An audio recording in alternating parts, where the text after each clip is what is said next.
प्रदेश Congress media प्रभारी राकेश सिन्हा ने भाजपा के राष्ट्रीय महामंत्री सह सांसद डॉक्टर राधा मोहन अग्रवाल के बयान पर पलटवार करते हुए कहा कि बीजेपी झूठ और गुमराहकुन राजनीति का पोषक है।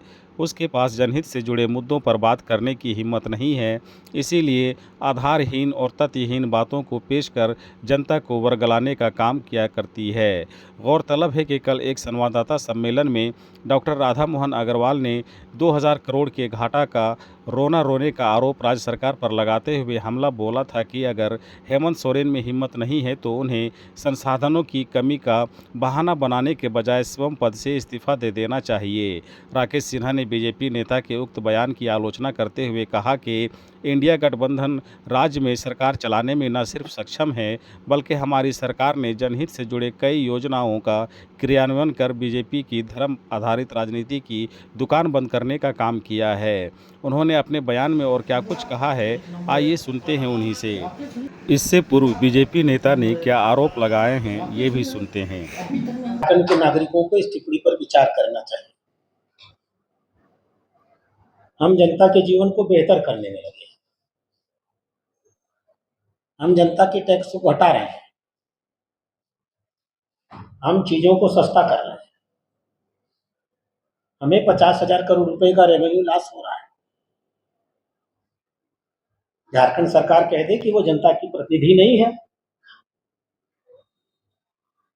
इस संपूर्ण योजना से झारखंड के नागरिकों का जो लाभ होने वाला है, झारखंड के नागरिकों में हाथ में जो अतिरिक्त पैसा आने वाला है, इस पैसे का उपयोग क्या झारखंड की अर्थव्यवस्था में नहीं किया जाएगा?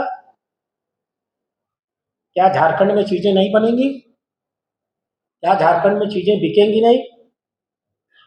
क्या इससे झारखंड की सरकार को अप्रत्यक्ष और प्रत्यक्ष सीधे लाभ नहीं होने वाला है?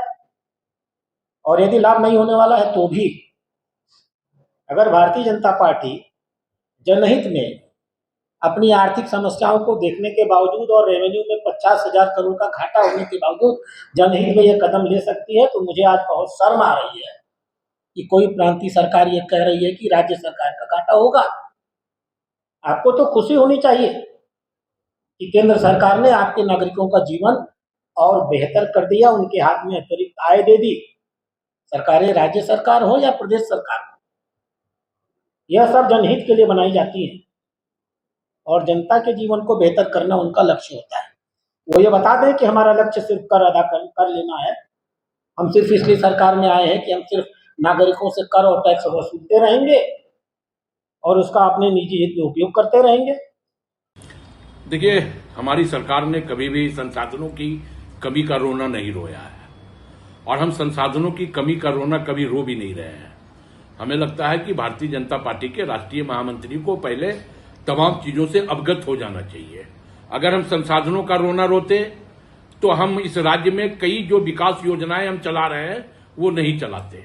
मैया सम्मान योजना से लेकर के सारी धोती योजना और बच्चों की विदेश पढ़ाई की जो योजना हम लोगों ने चला रखा है, तो ये संसाधन हमने उपलब्ध करवाया है, इसलिए हम ये योजना चला रहे हैं। और स्वाभाविक तौर पे भ्रष्टाचार किसे कहते हैं ये राधा मोहन जी को पता होना चाहिए। देश की संपत्ति बेचना भ्रष्टाचार कहलाता है। 10,000 रुपया के लिए किसान जिस देश में आत्महत्या कर रहे हो और उसी देश में अपने पूंजीपति मित्रों को लाखों करोड़ों रुपया कर्ज माफ देश के प्रधानमंत्री कहते हैं कर देते हैं, ये भ्रष्टाचार कहलाता है। तो राष्ट्रीय महामंत्री हैं आप, कम से कम आपको तमाम चीजों से अवगत हो जाना चाहिए, फिर आपको कोई बयान देना चाहिए।